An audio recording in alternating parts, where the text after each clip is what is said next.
শুধু বলবে দোল দোল খাবে, ওরা এখনো মনে আছে। এই চলে এসেছে, এসেই চলে এসেছে দোল দোল খেতে। মেয়ে ভালো লাগছে দোল দোল? এদিকে আমার দিকে তাকাও, আমার দিকে তাকাও, দেখো দাদা। হ্যাঁ আমার দিকে তাকাও, এদিকে তাকাও। দোল দোল করছে, ভালো লাগছে। আর রোদ লাগছে না? এখানে রোদ লাগছে না তোর?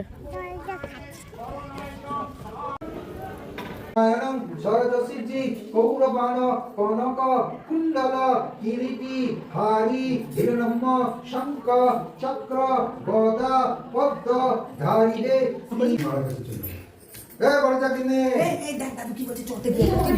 টিপ পড়ে দাদা।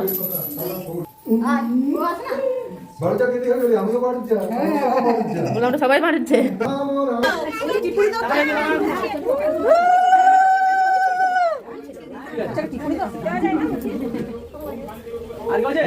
এই যে আমি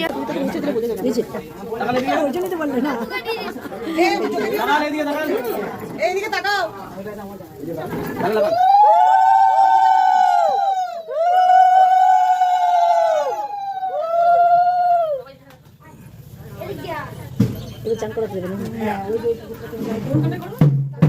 পাঠিয়ে দেবো তো?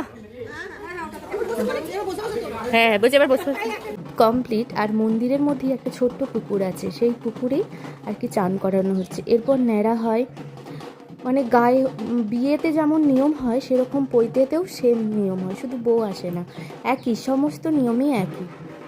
অন্যদিকে ঠাকুরের ভোগ দেওয়া হয়ে গেছে, সেখান থেকেই মেহুকে কিছু খাওয়াচ্ছে, কারণ মেহু তো আর অত রিচ রান্না খেতে পারবে না, সেই কারণে মেহুকে এই ঠাকুরের ভোগই খাওয়াচ্ছে। আমি কি নাম? পুতুল। না না ও খাবে না তো।